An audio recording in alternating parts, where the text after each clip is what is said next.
Grand one. This is Ron.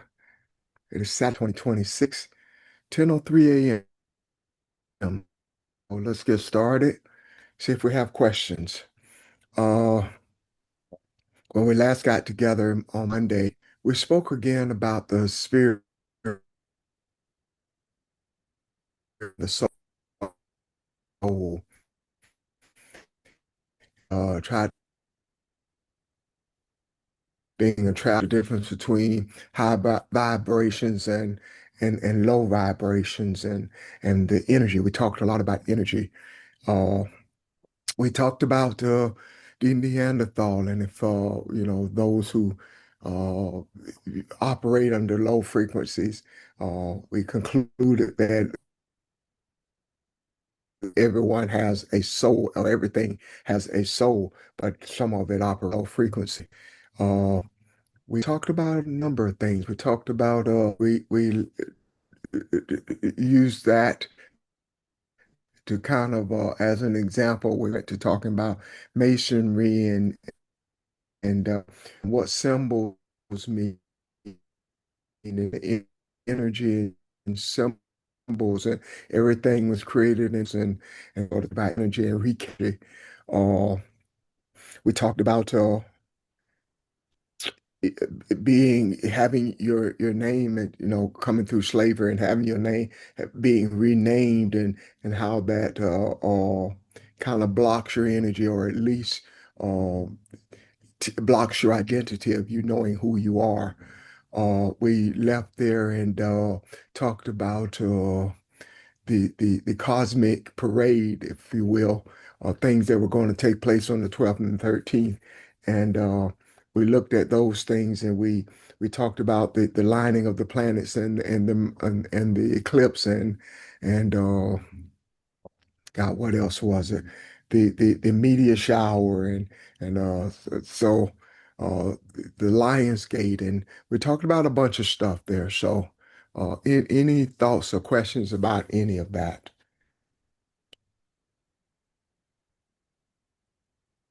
Anybody? If not, I am just curious as to the 12th and 13th. What did you experience? Did you see anything, or do you feel any different, or can we talk about that for a minute?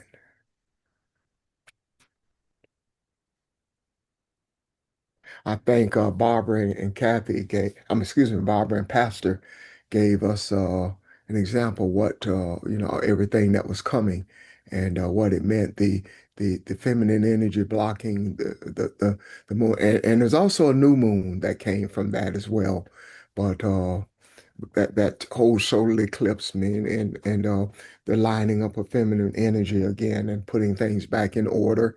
Uh, so we talked about the light show and it just some things, just some energy out there that became available in the earth. So any thoughts or questions about that? I have a Yeah. question. Okay. Hello. Yeah, Grand Rising family. Grand The Rising. light, everything that we saw or seen, whoever saw, the light, planets, and the meteor, all those things is internal, and we're to see them. If we didn't see them physically, we were to see them internally. Am I Hmm. correct with that? Correct. Because a lot of times we look outside instead of looking inside of us. And there have been changes because as above, so below, as within, so without. So can you give me some insight on that? Anyone? I can say this part of it, and I certainly would like everyone else to uh, ex talk about it if you would. Uh, the funny thing about that, Evelyn, is both days we had a very strong overcast in the upstate. And I even moved to a different area hoping that I could see something. and I couldn't. And at first, I went online to try to see pictures, which I was able to do. But uh, you hit the nail on the head. What I concluded was, Ron, you're supposed to see this internally. So, uh, yeah, I think that was very important, and I don't know how to explain that any further. Uh, but I think it was definitely supposed to be an internal experience and not just something we witness with our eyes.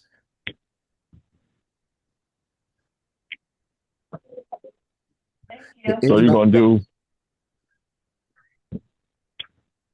I'm sorry.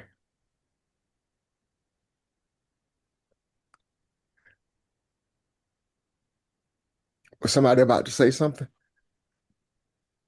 It wasn't me, but you're not sorry. You apologize. I apologize. You Yeah, are.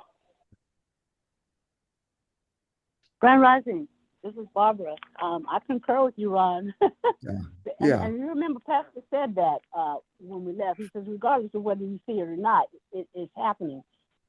And the energy doesn't need you to see it.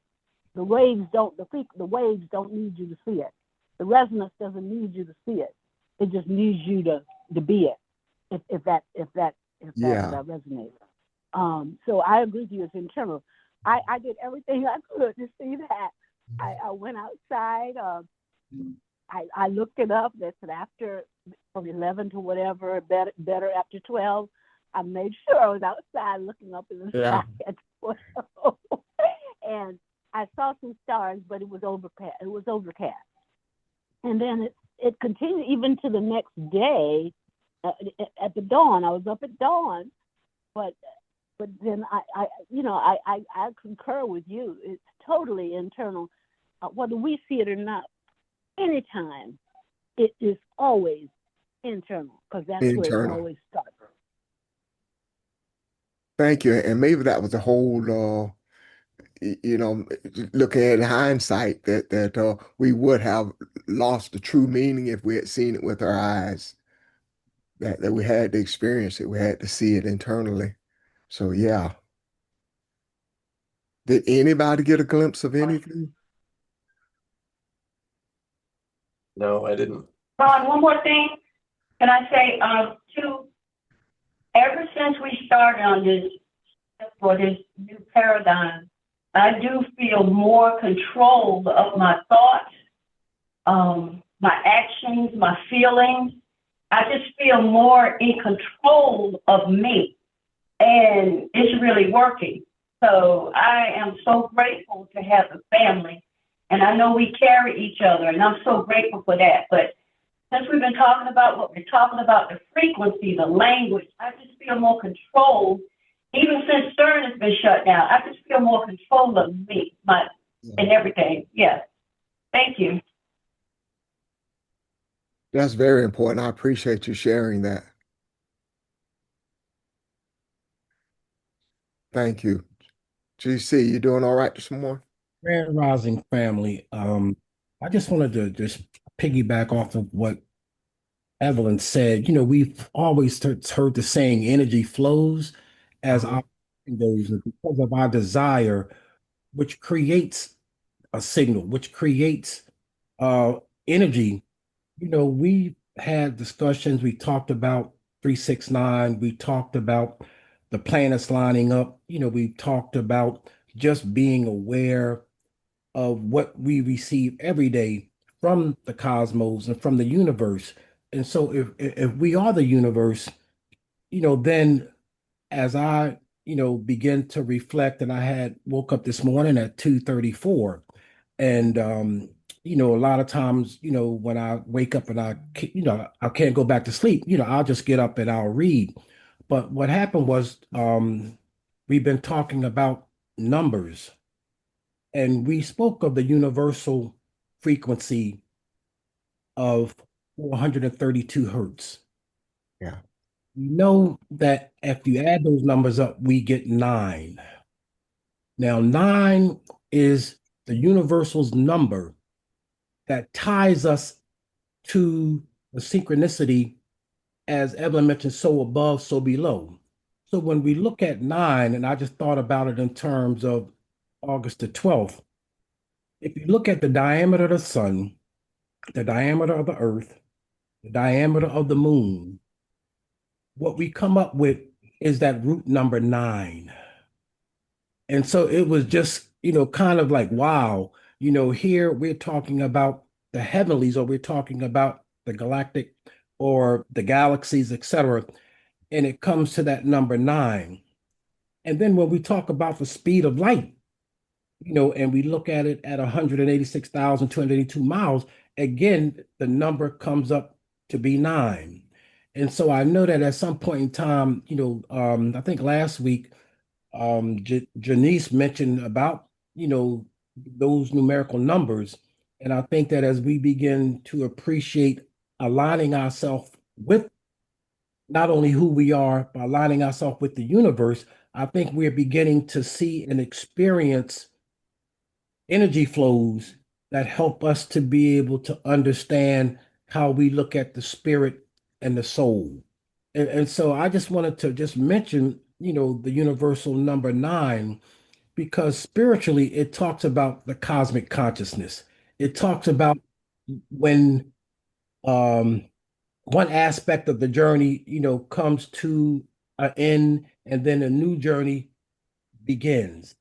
And so when we look at, again, nine and that gateway or being open, I think that we're just in an awesome time of just giving gratitude and being thankful for what we're receiving, as Evelyn mentioned earlier. So I just want to share those thoughts. I'm done. Thanks, JC.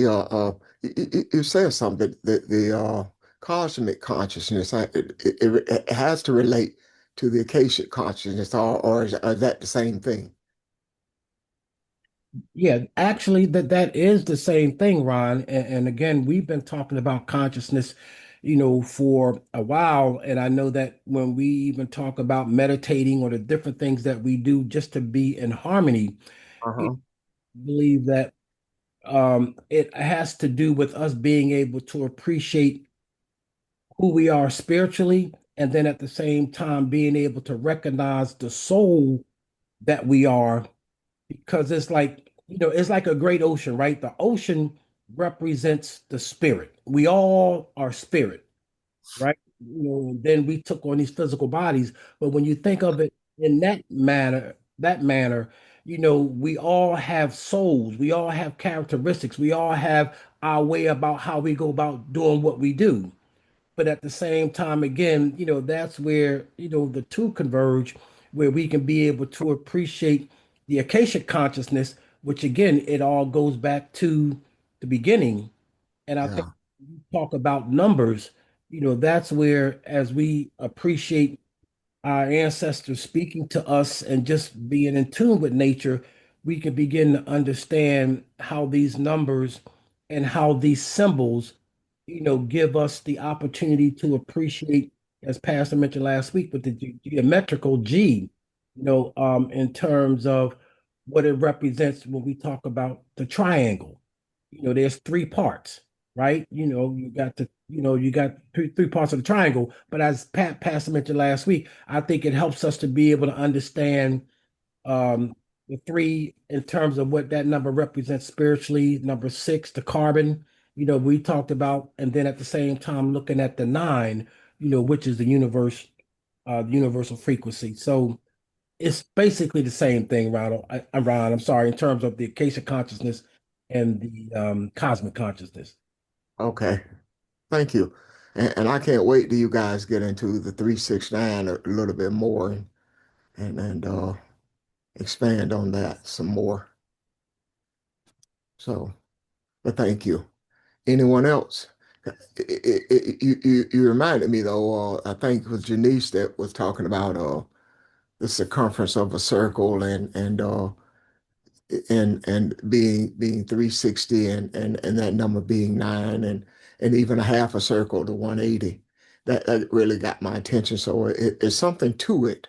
Uh, and as much as you guys describe it, we'll get some understanding, a better understanding at some point, at least for me. Thank you. Anyone else? Any experiences from this past week? Any hopes? Good morning, everybody. I can talk about my own experience. Honestly, nothing in particular as a result of the Lions Gate that I am at least consciously aware of, but just in recent uh just recently I've been going through a period where I have to realize and focus on in order to address my own uh character flaws, I think. Um, because in a lot of ways they have impacted my ability to sort of consistently maintain some sense of conscious spiritual connection and also my ability to, I would say, continue to make uh, progress, for lack of a better term, in the way that I want to, spiritually speaking. And I feel like this period has felt like, for me, a uh, almost like you're being pushed or forced to make the changes that you didn't necessarily consciously address, but make the changes that you need to in order to uh, live in this new environment that is being created in a way. So I think when we talk about the energetic shift, when we talk about the Lion's Gate and the sort of cycle that we are in, and just the way that we see these things playing out in society, etc., as a result of this increasing frequency that we're all participating in. I think part of what I've experienced anyway is the need to address some underlying things that prevent me from being able to interface with whatever this is. And it's just a combination of personality stuff. You could say bad habits, uh, just like, procrastination, not paying attention. But I think these are just examples of things that I'm being forced to deal with directly, in a lot of ways. And I just think that is part of this transitionary period that we're all in. Um, and what we have all sort of been learning how to do for ourselves in order to resonate that in the macro. And it is especially, I think, uh, important, but also especially something that we will feel that we need to do, I believe, as we see this and experience this transition and this vibration and frequency accelerating. And it comes in the form, a lot of times, of, external pressure that, in a way, forces us to make changes within ourselves that helps us to align with this new frequency and paradigm that we are in, really, but don't know how to necessarily interface with on a collective level and on an individual level, depending on what it is we're each, learning how to experience and deal with. But I do think that is part of what we are all uh, responsible for participating in order to help humanity overall learn how to live in the new frequency or in this new paradigm of awareness, which we are um, all attempting to deal with. And we are seeing the result of the resistance to that, just in terms of general society and politics, etc. But all of that has to do with what it means to actually participate with and live in this new frequency that we are learning how to metabolize and learning how to meet uh, in a way. Mhm. But thank you. Thank you. I want to ask the question, is anybody else experiencing what Nick described? And you don't have to go in detail. Ron, I think I did, but I'm not quite sure. I woke up on the 12th at 4 to go outside and look. Uh-huh. Came back in, went to sleep, but woke up at 7 and was very dizzy to the point that I thought I was having another the symptoms I had when I had my heart attack. But my stomach started hurting really, really bad. And my daughter came in, she goes, she asked me what was going on. Make a long story short, I ended up staying the day home. But during the entire day, I felt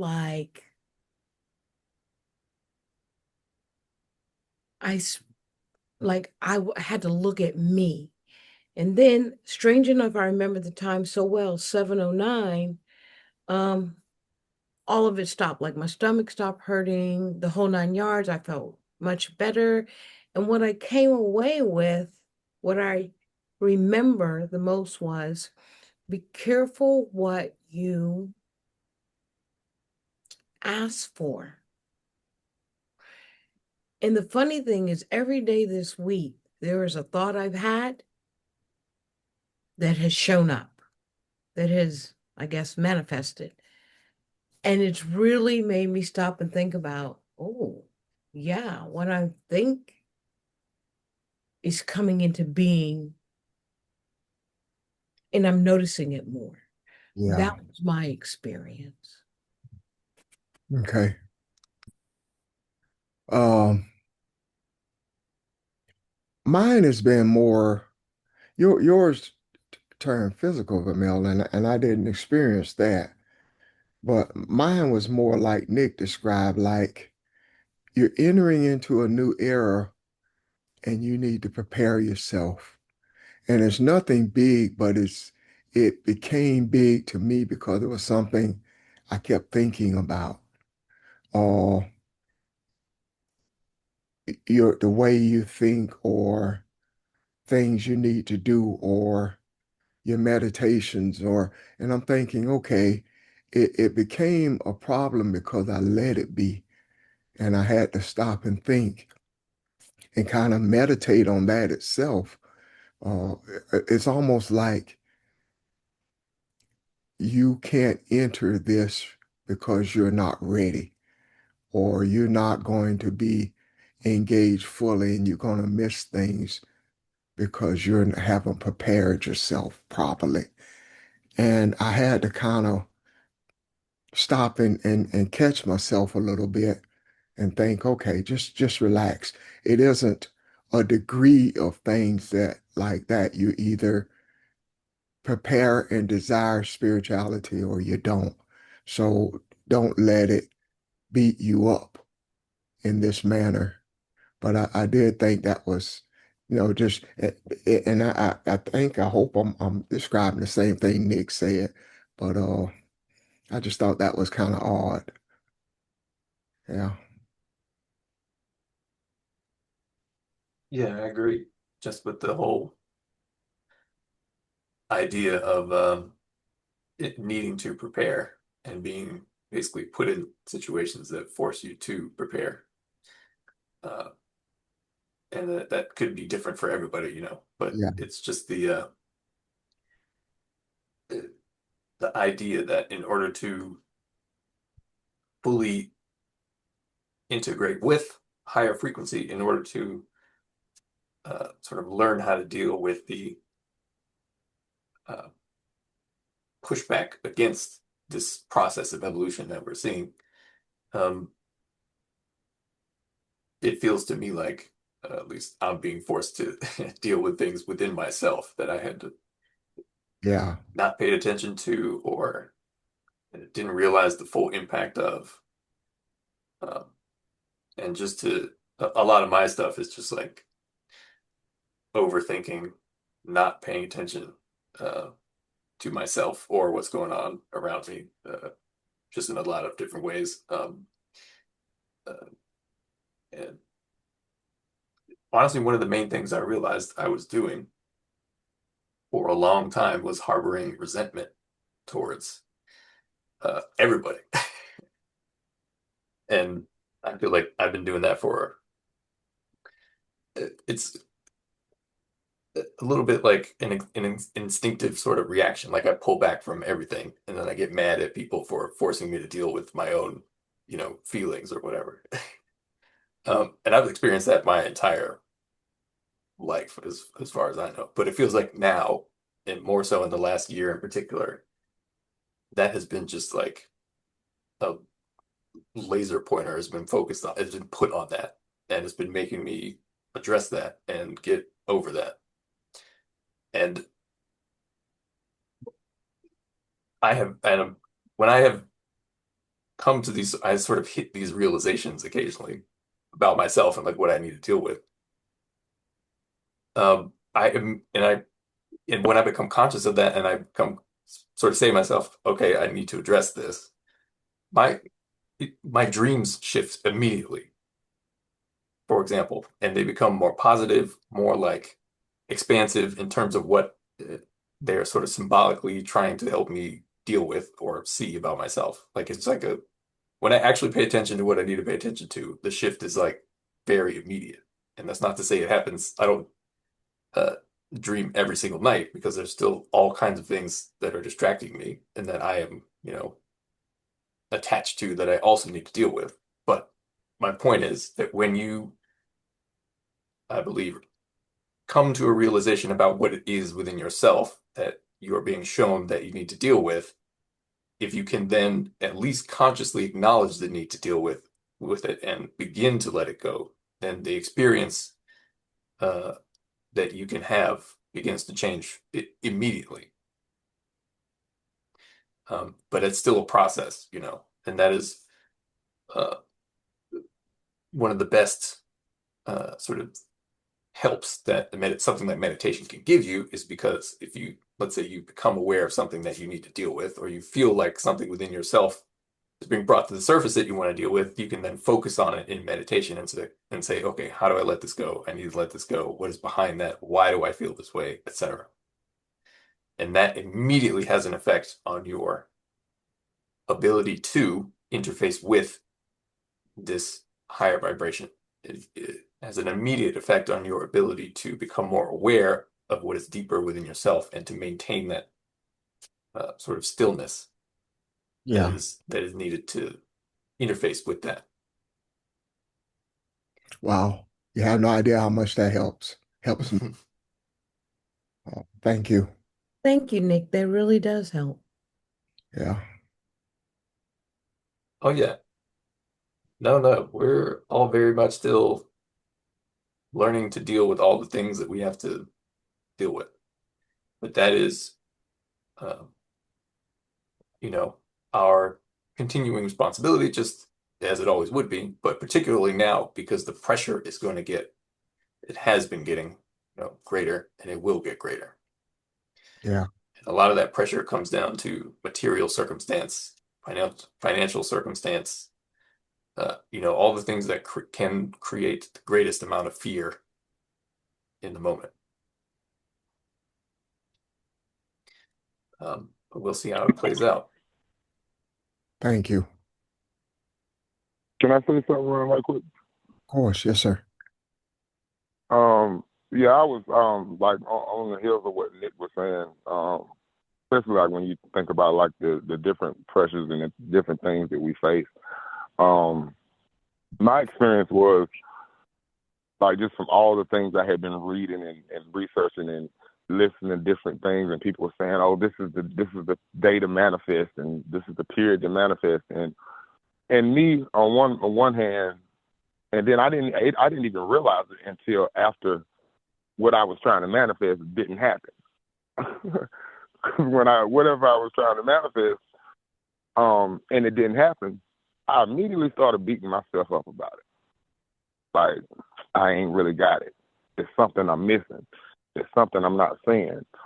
And for about an hour that day, I was just beating myself up, and I was just sitting there, and I finally got to a place where I'm like, it was so early in the day because I didn't really get a lot of sleep that on the 12th and the 13th.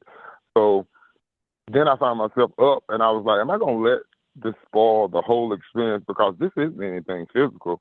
And though I do have physical things that I need to take place, and I need to not need, that I want to manifest, even if it didn't manifest immediately, am I gonna let this spoil the rest of my day, or am I gonna give myself some grace and just be like, Don, it's okay, it's okay,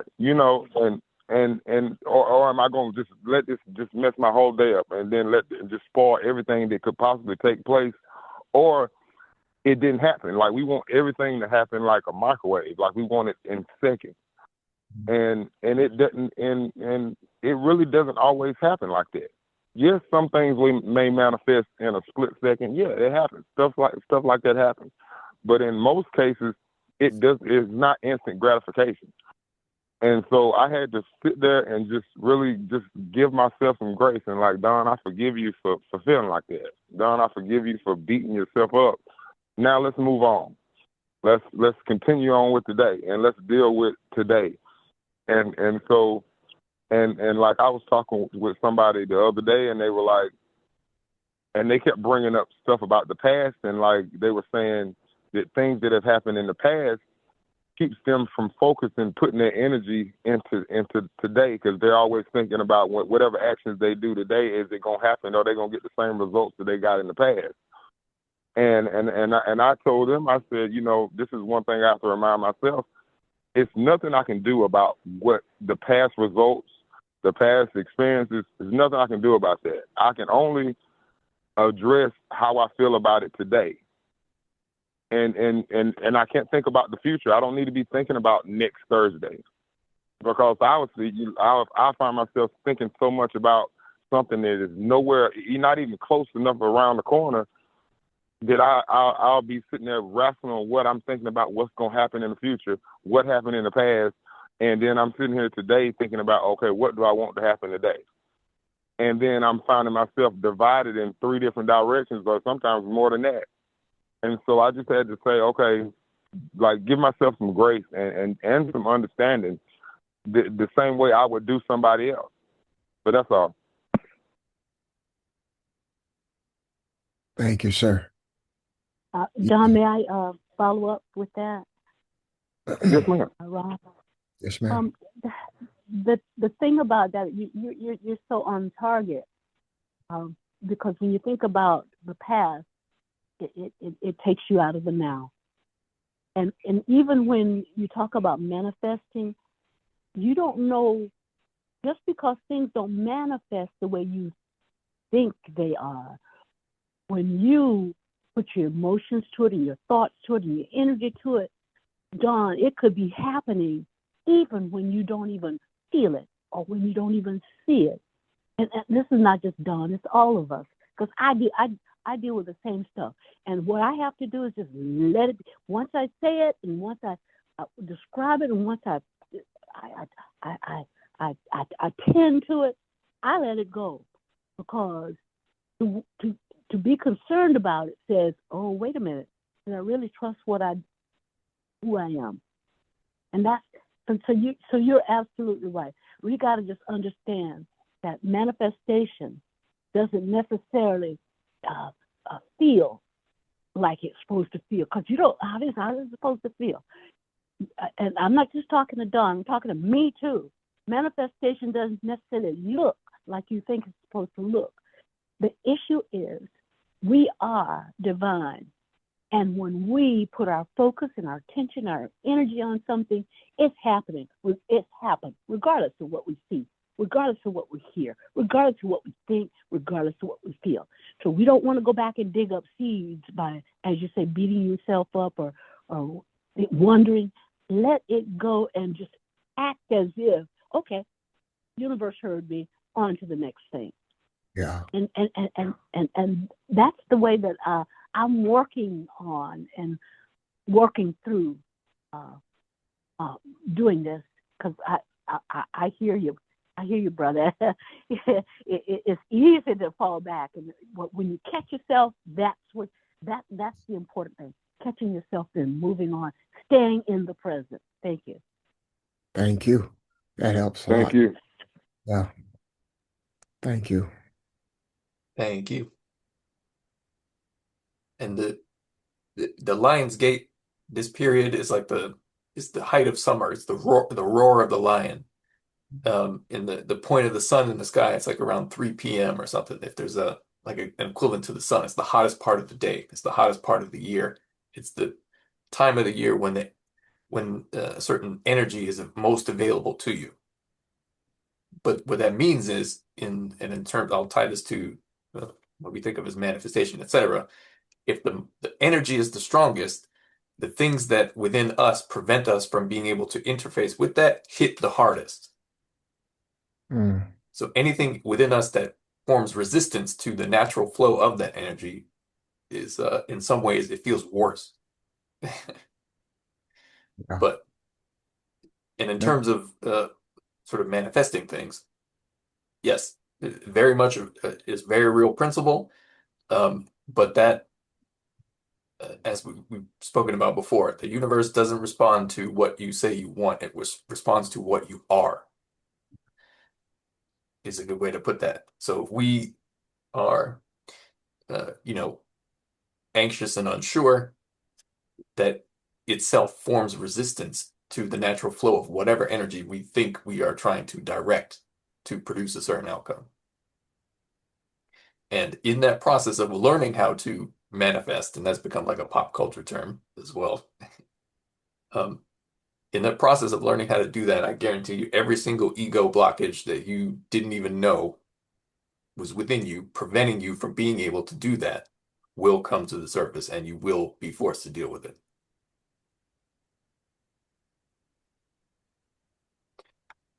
So let me read something from, I saved this on Twitter because I thought it was very good. This is from somebody named Billy Carson.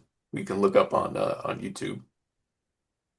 But he's a Black metaphysical researcher, teacher, etc. But he put a post about manifestation, and it's pretty good. Here's just the first thing that he put. Myth number 1. Manifestation is about positive thinking. This is the most damaging myth in the entire conversation. And this is him writing on Twitter. What we think of normally, anyway, as positive thinking is surface level. It operates in the conscious mind, which controls only about 5% of your behavior and perception. The other 95% is driven by your subconscious programming. And your subconscious does not respond to positive thoughts layered on top of deep-rooted beliefs of unworthiness, scarcity, fear, etc.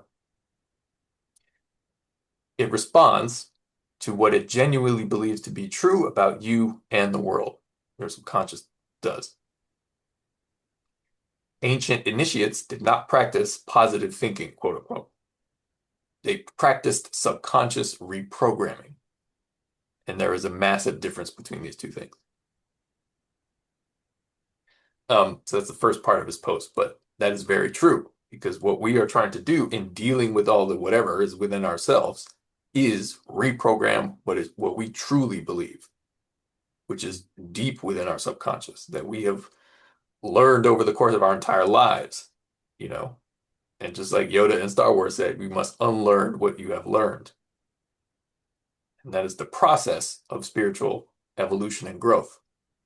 Where within yourself, myself, do we cling to, the lower vibrational aspects of this experience? So just put us all on the same page. The unprogramming of that is the admitting, as you mentioned earlier, that you know what, this is not who I am. These thoughts that I have, I'm dealing with them because I admit that they're there, but this is not who I want to be. And addressing them from that perspective. Is that correct? Yeah, absolutely. No, that's not correct. That's not correct. It's not who you want to be, but who you be. Who you be. Yeah. There's a vast difference. Who Yeah, you is. gotcha. And you must become aware of those things before you can put your sort of attention on them in order to help them dissipate, help them change. And it's not necessarily that we have to, think thoughts at whatever it is we feel about ourselves, but rather just be aware of it and then try to move your attention in a different direction. Yeah. Because that shifts the subconscious, which is where most of our, as Billy Carson said, our beliefs and our true ability to interface with whatever this vibration and frequency and energy is present. It is in our deep beliefs, our deep sort of, not necessarily with words, but what we really feel about ourselves, about the world, about our situation, etc. Yeah, if I could just speak to that a little bit, Nick. And yeah, I've been dealing with the same kinds of feelings. And but what I'm hearing us all say is that we are working on bringing our own feminine and masculine together into unity so that like the book of Thomas says, when the two become one, when your heart and your consciousness becomes one in real belief, then you can move mountains. You can manifest whatever. Yeah. But yes, we all have to do the work of bringing those two parts of ourselves together into unity of and establishing what it is that we truly believe about ourselves, about the universe, about other people, so that we and in that unity within ourselves comes out what we determine that we want to happen. But I stand in the place of I'm working on the same thing, trying to bring things together so that my inner world, so the outer world has less influence on me than my inner world.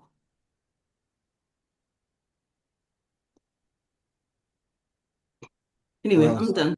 thank you. Thank you. And let me read one more from this list of things that Billy Carson posted.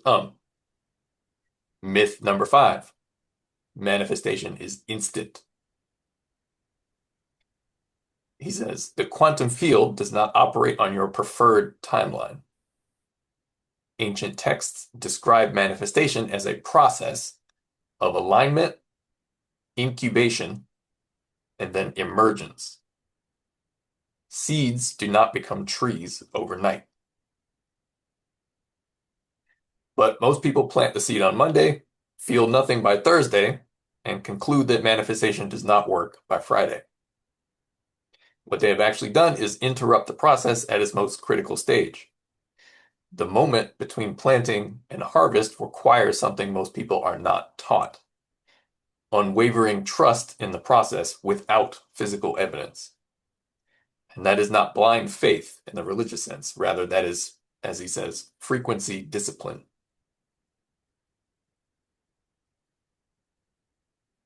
So that's the last part of that. But all of that is, I think, related to what this period is with respect to not only our own need to address things within ourselves to adjust our own frequency, but also our ability to deal with the pressures and stuff that we will continue to see. And then, despite what we physically think is supposed to be happening at that moment, realize that if it's our ego telling us it's supposed to be happening at that moment we think it should, than to let that go and continue with the process. Anyway, thank you. Can I add something there? Yes, ma'am. Nick, thank you for sharing that. I think the frequency, discipline, and kind of how you plan on Monday and it's all thrown away by Friday. I think that's really powerful, and important. Because like I had been sending had sent Rep some videos a few weeks ago, and he pointed out on a couple of them, like even a lot of the things that we watch or see that I guess seem to be like deconstructed or more along the spiritual lines, or some might say new age. The Christianity stuff and religious stuff really, really runs deep even in those, because I've seen some videos lately that if you're not aware of, what we're learning and just keeping those things in the forefront of your awareness, it makes you think that, like, oh, you need money, boom, say these affirmations, um you know get these crystals, burn a little oil, do this, do that, and you're gonna have X, Y, and Z by, in 1 week, in 7 days, even with the portal stuff, in 8 days you're gonna have this and this if you write it on a piece of paper and burn it and do all this stuff. And I had realized that as I'm watching and consuming things, religious principles are still hidden in those things that seem not to be. And I'm sitting here thinking like, oh, okay, well, you're not doing it enough. You might not have did this right. Maybe you missed a step, whatever. So the frequency, discipline, and like knowing and being, like Barbara was saying earlier, not who you want to be, just who you are. Um, you just have to keep that in the forefront of your memory, of your mind and your awareness, I should say. But when you said like frequency, discipline, and incubation period, like sometimes that's the part we want to skip, I think. So thank you for sharing that. Yeah. Thank you. Can I say something too? I was thinking about something that I had sent my family a message earlier this week, and I said, remember to breathe, and that our words are the seed, but our breath is the water. And when I was thinking about what Nick was saying and how we were talking about maintaining our frequency and our breathing and maintaining our frequency, a lot of and what we were saying about how we want things and we expect things to happen so it's so fast, and at the same time, when I think about the seed, and there's different types of seeds. Some seeds you can just throw out there and you just walk away and they do whatever they do. And then there are some things that you plant that you have to actually go work, do some work. You got to go pull some leaves up, pull some weeds up. You got to go till the soil. You got to go. You can't just walk away and just come back and, oh, look, I got rows and rows of vegetables and fruit. Because some things you have to actually work, and that's one thing. And Nick made me think about it, because I think about things that are in my life that heck I prayed for and prayed for years ago, and they're just now starting to show up. But at the same time, I think about what Nick was saying. I think about the work and the things that I had to do in order to get to that point. Even so much with our quest and knowing ourselves. Think about how long it took us to actually get to here. You know what I mean? How much work and how much stuff we actually had to deal with just to get to this point. And and so I think we're on the right path, and I mean, I think everybody's what they're saying. That's all. Me too, Dawn. Thank you. I think one of the questions I would have had this week, I had thought about that we talked about last week, something that stayed with me all week was Kathy and Audrey's discussion about negative energy. That stuck with me. And I was going to ask a question about it this week if the, if depending on how the discussion went. But I think we've already discussed it. Uh, we concluded last week, we were talking about, does everyone have a soul? And we concluded that that is so, but some people have negative energy.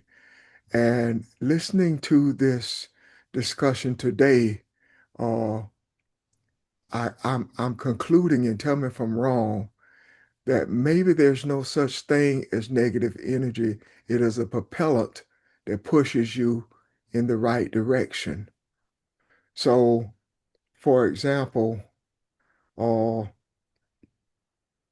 the tree grows above and below ground. Is any part of that considered negative? You know? Uh, so if you use it for the right purpose and your intent is in order, it automatically becomes positive. If you can say positive, energy is just neutral. But I, looking at what we're discussing, we all recognize that we have brought this journey to a point where we are taking another look at ourselves internally and not externally. And it is time to refocus and get another look at who you are. So that energy can be repurposed or moved to help propel us in the right direction. So it's not negative because it is being used. And any energy in the earth is all the same. It belongs to what is righteous and the desire to move in the right direction. So as we propel ourselves, we propel that energy that we consider to be negative, that may not even have anything, you think anyway, may not have anything to do with you.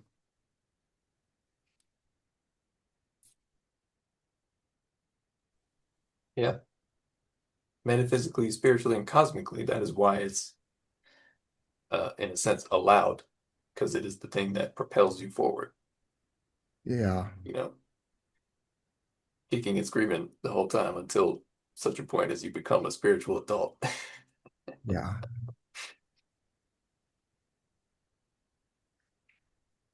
Great discussion. Very necessary. On that note, and someone would have to, who understands this better than I do, would have to explain it. But I believe it's the resistance in a light bulb that makes the light come on. Aren't there positive and negative, like poles or something? And then there's like the filament between the two, and it's the resistance that creates the light. Yes, ma'am. Anybody else know what I'm talking about? Yep. Oh, okay. Yeah. Thank you. Yes, ma'am. When we talk about a light body, it is the resistance that helps you,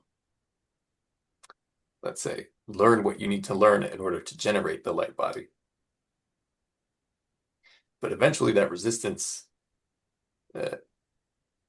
well, there's less and less resistance, and the energy flows much more efficiently, you know. But there's other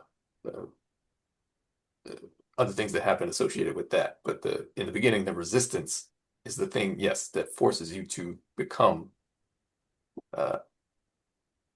like the light.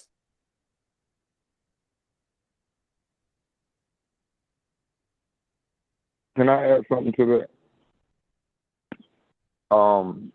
I think one thing that I've had to remember is when we think of positive and negative, not to think of them and as in a good and bad, because there's no good and there's no bad, there's no negative, and there's no positive. There's only balance.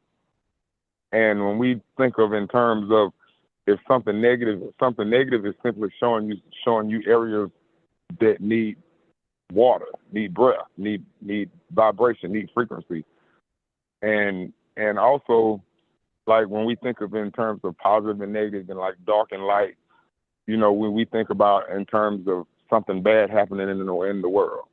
But on the flip side of that, the things that we see even in the world are simply areas that need water. You know what I mean? Yeah. So that's all.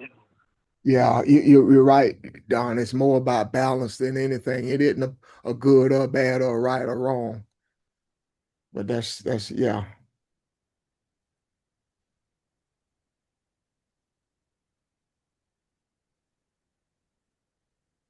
Anyone else?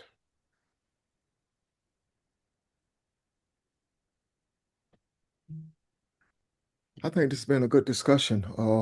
Maybe it's a good place to put a pin in it for the day.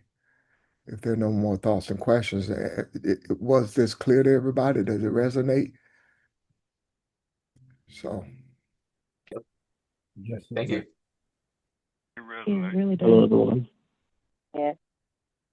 so we're Hello, having, everyone. yeah. Hey, Hey, how you doing? This is Sheldon.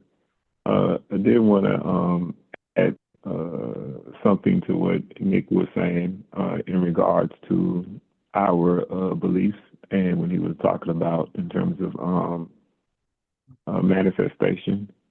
And I think Ms. Barbara also mentioned it, who we are. And some of those other underlying beliefs, and I was just having a conversation with someone recently that made me thought of as an example of things that are deep down within ourselves only in terms of a belief, not who we are, but a belief. And the things that they keep us from manifesting in the way that we, I would say, aspire to. And so this particular example was, of course, what we think of ourselves, not who we are, but what we think of ourselves. And it was the idea of divorce. And this particular person had gone through divorce, but of course had been raised up in a Christian household in a very religious setting where divorce was demonized as the worst thing. Is definitely, what God did not want you to do, etc. And so therefore, just the idea of that mindset, in a sense, without it actually being addressed deep within, is an underlying belief that automatically has an impact on what that person believes they are, whether they're walking in righteousness, etc. It's not that they're thinking, because from the conscious standpoint, I had a divorce, so I'm not a great person, or I'm not whole, or I'm not worthy. But it's that thing that has been ingrained in a sense within them, and they believe. And therefore, it, in some sense, hinders them from walking in and understanding or really embracing who they are, or it was the case anyway. And it wasn't until they were able to go and revisit that and replace that belief, and in a sense free themselves from something that has been there under the surface the entire time. And now all of a sudden they can walk in more assurance and believing that they're worthy, believing who they are, as it becomes to creating their own reality, manifesting, etc. But I was thinking of that as another example when Nick was talking about manifesting and dealing with those things that are deep, those beliefs. And I want to keep saying beliefs because it's not who we are. It's just a belief that keep us from always embracing who we are. So I wanted to give that example. Another thing that has come up, and I'm just sharing this if it helps anyone. It happened a few weeks ago, and what happened was I had a CFO who was really, really pressuring me about doing something. I did not have the time to do it, and there was a lot of other pressing issues as well that they had no grasp or understanding that was going on that I was actually attending to that were much more important, even for them, and they didn't realize it. And I was starting to get very frustrated because I didn't have the ability or the time to concentrate on this thing and to give any effort that they wanted me to do, which was actually just presenting a workshop. And so what I did, I needed to work on it. I couldn't work on it. By the time I finally had time to work on it, I was extremely tired. So it was like, I'm just about to go to sleep. Then I can think about this a little bit later on.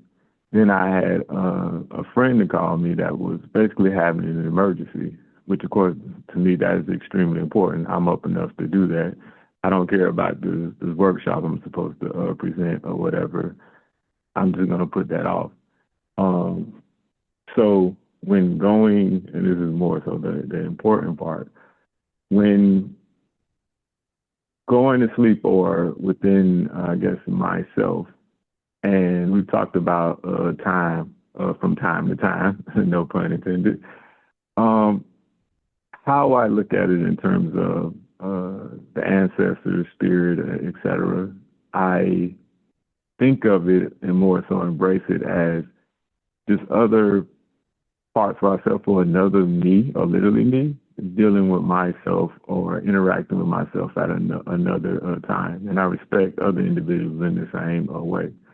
So I think when I have a moment of reminiscing how I actually got through something, and this, some of you may have seen a movie similar to this, I am actually telling myself at that point in the future to myself in the past, communicating to me how to get through this particular thing, and or also giving myself warmth and comfort and ease and grace, etc.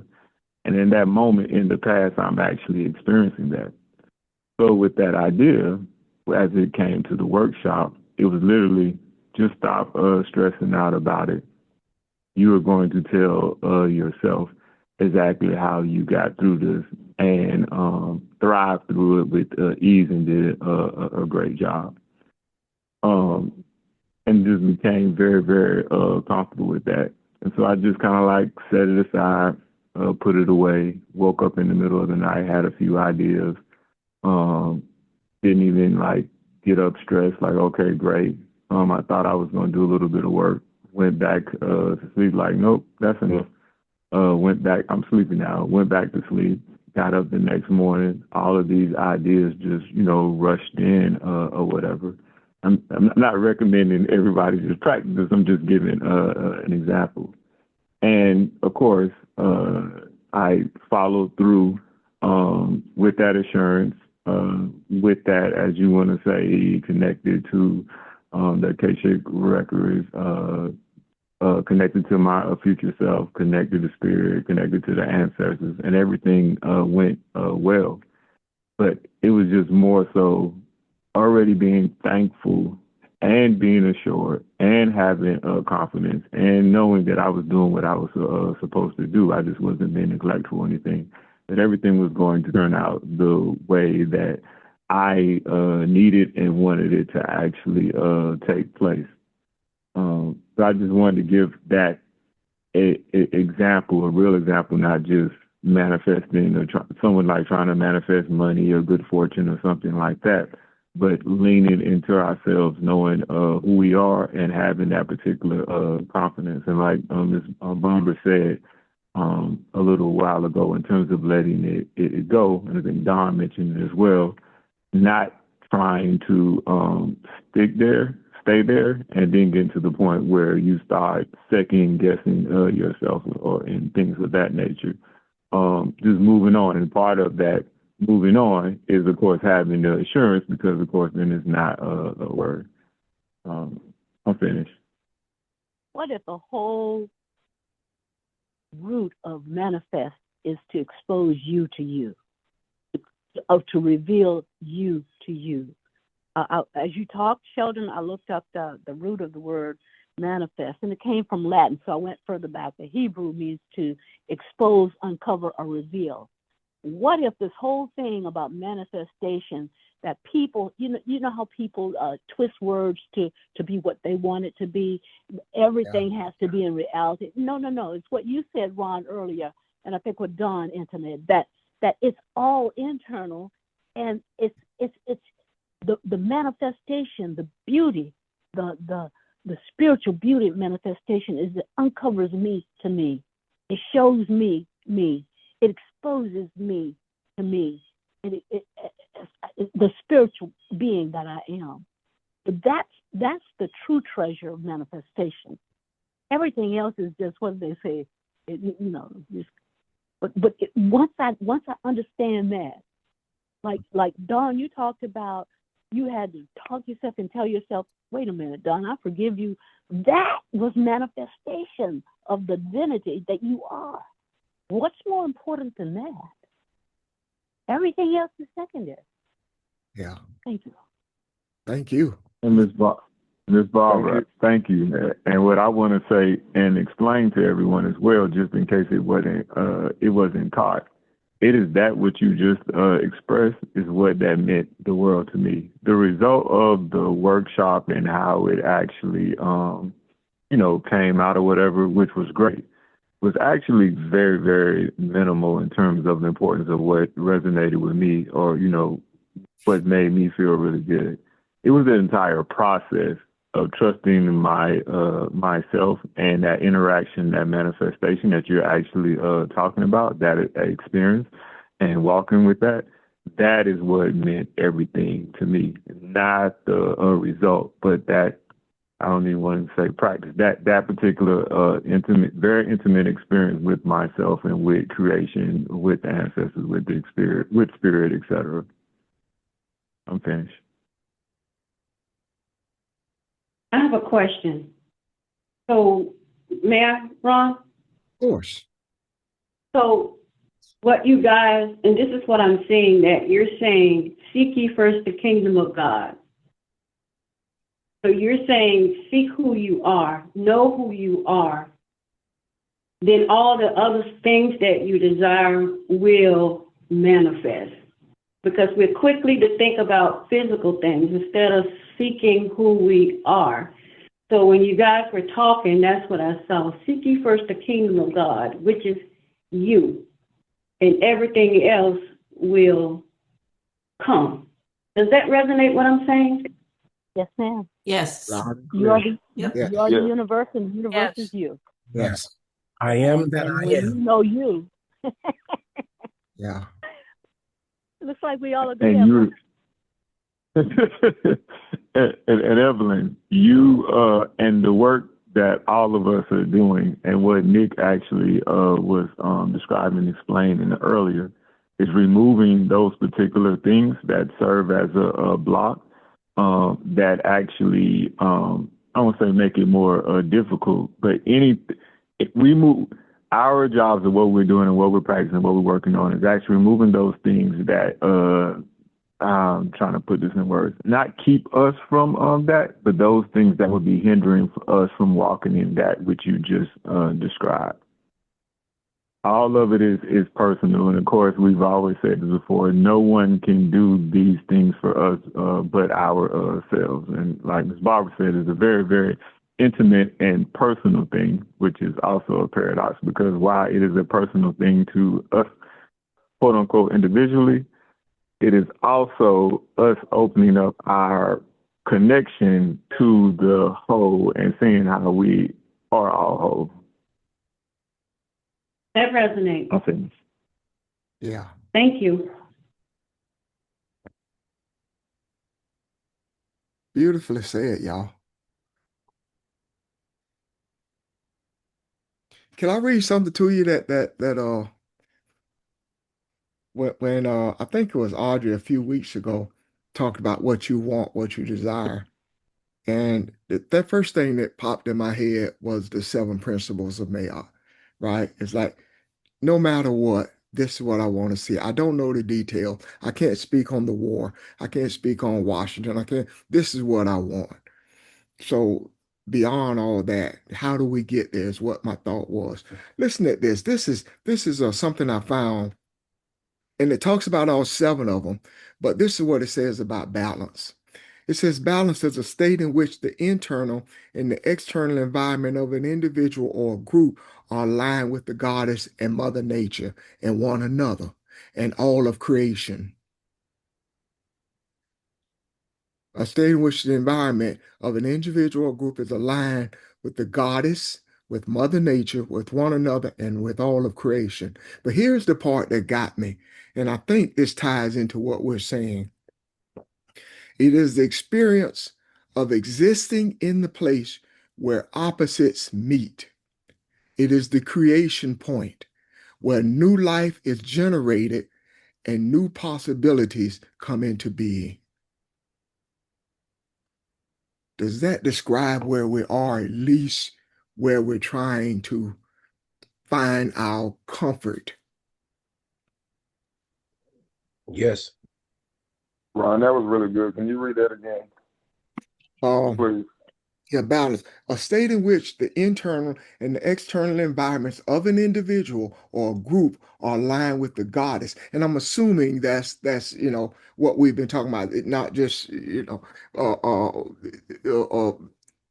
with the goddess, and I'm thinking the cosmic mother is what came to my mind. With Mother Nature, with one another, and with the rest of creation, or with all of creation. The second part is what got me. It is the experience of existing in the place where opposites meet, the creation point, where new life is generated and new possibilities come into being. So, whether or not we're talking about masculine and feminine, whether or not we're talking about negative or positive energy, or those things that we look at and that think, you know what, this is a duality, but when we internalize it and see who we are, we see that it is not a duality and we are at the balance point. And Sounds like what Denise was talking about yeah, when she asked that question earlier about resistance. And Nick's follow-up was, over time, resistance really isn't resistance. It just places you where you need to be at the point of creation, where you can decide what you create, rather than counting on external things or reaction doing that. You can actively participate as the creator. beautifully said. And another thing is resistance is resistance is how things are polished, and so we are being polished through that resistance. That resistance is polishing us and making us smooth. Explain that a little bit, Joe. Don. Okay, like for example, like if you polish a stone, or if you see, like if you look at stones, or you go to a Okay, lake or I to, get you. Yeah. and you see how the water, that current is polishing that stone and making that stone smooth, and that's what that resistance, the resistance that we have in our life. If we don't, because I mean we're gonna have it regardless, but you can either look at it as something that is harmful, or and when you look at it, it's still smoothing and polishing you to the fact that the things that were the unsmooth areas and the places of your life that you're not comfortable with, or whatever, or the places that you don't feel like you're manifesting, that those things and those that friction is polishing us in those areas. I got you. That's a good point. Yes. Thank you.